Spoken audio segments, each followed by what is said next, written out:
అమ్మకేమైనా అయిపోతుందని బంగారు ఎక్కడికైనా వెళ్ళిపోయి ఉంటుంది. అయ్యో బంగారి, ఎక్కడున్నావే? అయ్యో అమ్మా, అలాంటిదేం ఉండదమ్మా. నేను దానికి తల్లినే. తను ఏ టైంలో ఎలా ఆలోచిస్తుందో నాకు తెలీదా? తను మా అమ్మకి ఇబ్బంది రాకూడదని ఎక్కడికో వెళ్ళిపోయింది. జయ, ఏడవకు, కొంచెంసేపు చూద్దాం. ఖచ్చితంగా తను ఎక్కడున్నా వస్తుందిలే. అయ్యో భగవంతుడా, ఇప్పుడు నేనేం చేయాలి?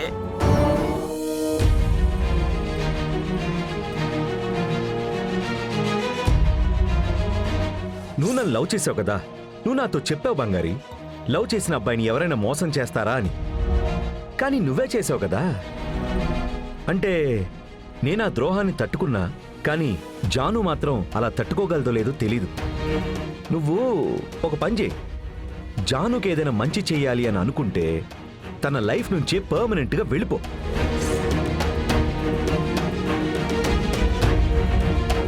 ఇందులో తలదూర్చొద్దని నువ్వు చెప్పినా మా వల్ల కావటం లేదురా. బంగారితో మాకు ఇన్ని రోజుల బాండింగ్ ఉంది.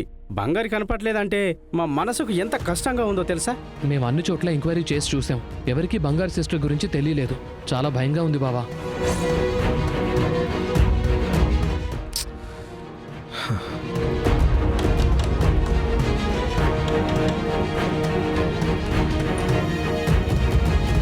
లోపలికి రా.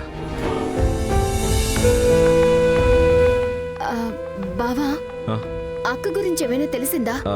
అది తను నేను మేమన్ని చోట్ల ఉదయం నుంచి అక్క గురించి వెతికి చూసాం బావా. అమ్మ కూడా బాగా ఏడుస్తోంది. ఎందుకు కూడా అక్క అక్క అని అడుగుతూనే ఉంది. ఇంతకు ముందు అక్క ఇలాగా చెప్పబట్టకుండా ఎక్కడికి పోయిందే లేదు బావా.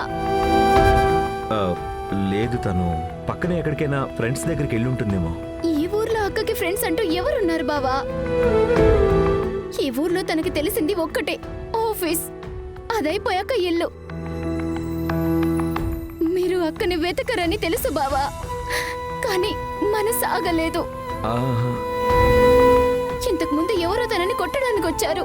మీరే కదా అక్కని కాపాడారు. తను రేపు కూడా రానేలే. ఇంకో 2 రోజుల తర్వాత వచ్చినా కూడా పర్వాలేదు. కానీ అక్క జాగ్రత్తగా ఉంది అని తెలుసుకోవాలనుంది బావా. అక్కనెవరైనా కిడ్నాప్ చేశారేమోనని భయంగా ఉంది బావా. మాకిక్కడ మీరు ఝాన్సీ అమ్మ తప్ప ఇంకెవ్వరూ తెలియదు బావా. ఎవరిని సహాయం అడగాలో తెలియట్లేదు బావా. అందుకే మీ దగ్గరకు వచ్చి సహాయం అడుగుతున్నాను. ఏడవద్దు, బంగారి వచ్చేస్తుంది. ఏదైనా తెలిస్తే చెప్పండి బావా.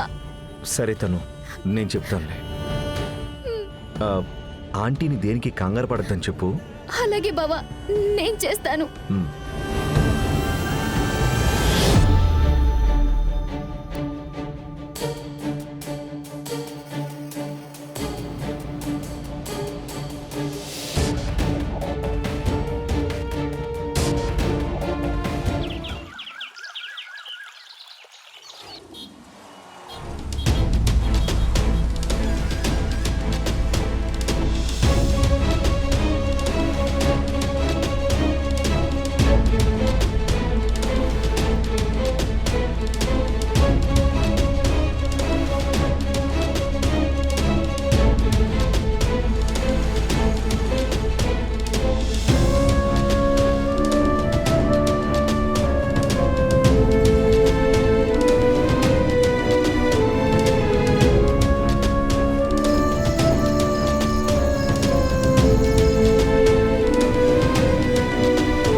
లేదు అంటే నీ జీవితమే లేదు. ఇది దైవం మూడేసిన బంధం. ఈ బంధాన్ని తుచ్చమని అనుకుంటే పొగ పొగ ఆపదలే పొంచి ఉన్నాయి.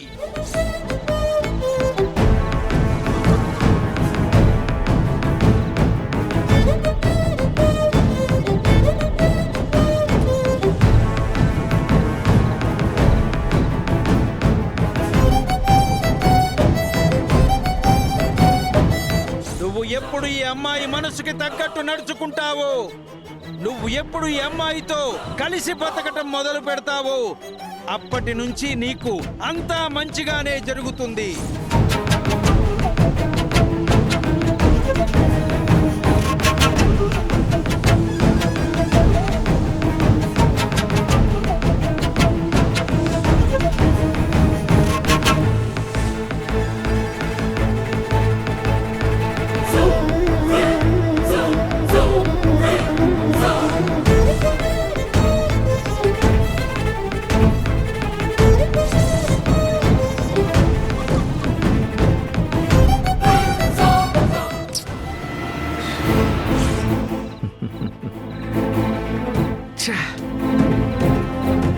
ఏంట్రా రవిప్రకాష్, ఆ?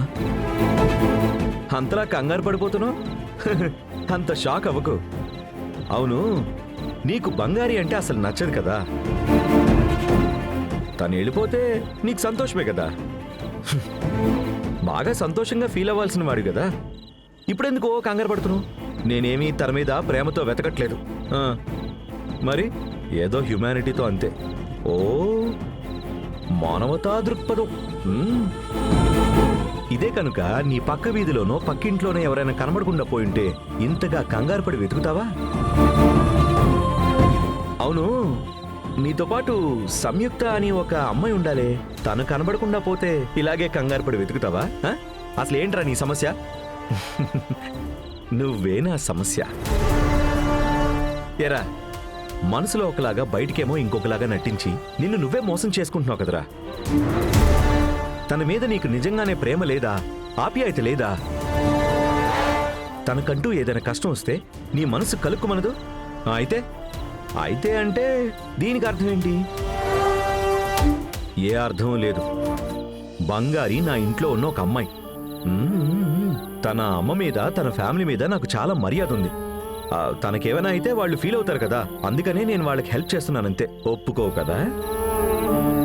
ఒప్పుకోనే ఒప్పుకోవు. ఏం ఒప్పుకోవాలి? సరే పర్వాలేదు, వదిలే. నీ గురించి నాకు బాగా తెలుసురా. కానీ ఒక్కట్రా, మీ నాన్నగారికి జరిగిన ఒక ఇబ్బందినే నువ్వు తీసుకోలేకపోయావు. దానికి కారణం నువ్వే అని మనసులో గట్టిగా పెట్టేసుకున్నావు. ఈ నిమిషం వరకు మీ నాన్నని నువ్వు ఫేస్ చేయలేకపోతున్నావు. ఇప్పుడు ఒకవేళ బంగారికి ఏదైనా అయిందనుకో, నిన్ను నువ్వు క్షమించుకోగలవా?